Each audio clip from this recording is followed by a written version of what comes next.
आज Doubtnut app download करें। Doubtnut पर अपने सभी गणित, रसायन विज्ञान, भौतिक विज्ञान और जीव विज्ञान के डाउट्स का करो सफाया। बस प्रश्न की फोटो खींचो, एक ही प्रश्न को क्रॉप करो और तुरंत वीडियो सोल्यूशन पाओ। अभी डाउनलोड करें। आज का हमारा प्रश्न है कि x की घात 3 गुणा e की घात 2x का समाकलन करें।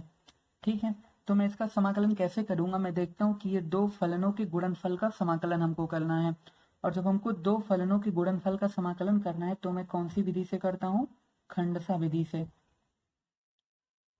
खंडसा विधि से मैं इसका समाकलन करूंगा।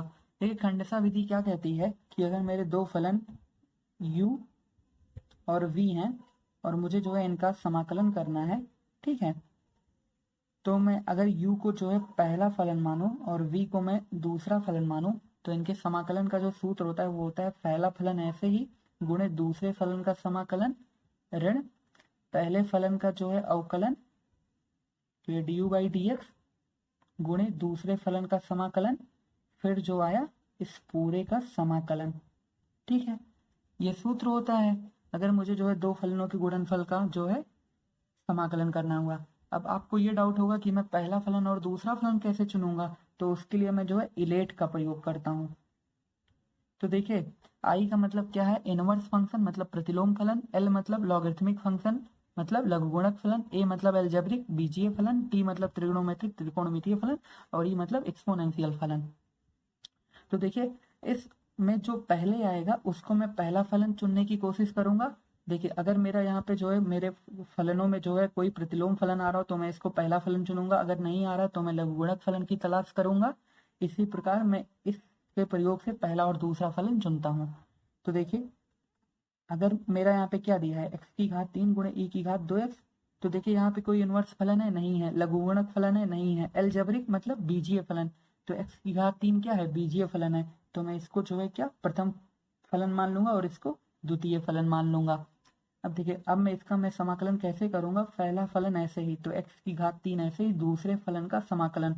हमको पता है कि e की घात x dx का जो है समाकलन कितना होता है? e की घात x धन c ये होता है।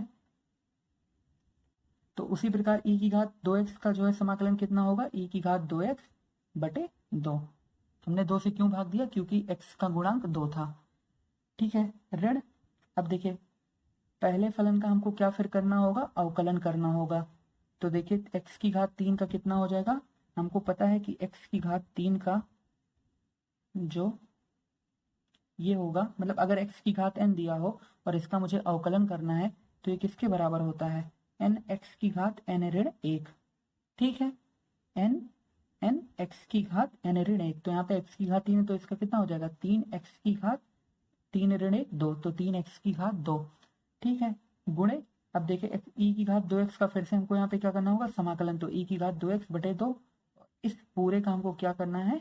समाकलन। ठीक है, ये हमने लिख दिया।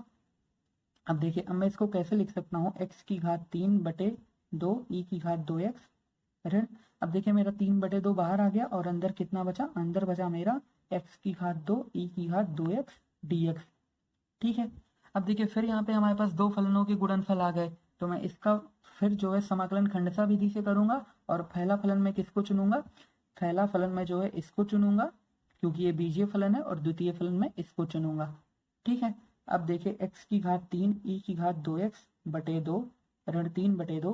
अब देखिए, इसमें मैं फिर सूत्र लगाऊंगा कि पहला फलन ऐसे ही तो x की घात 2 ऐसे ही गुणे दूसरे फलन का समाकलन ऋण पहले फलन का हमको क्या? अवकलन, तो x की घात 2 का कितना हो जाएगा? 2x गुणा दूसरे फलन का समाकलन e की घात 2x बटे 2 और फिर इन पूरे का हमको क्या? समाकलन।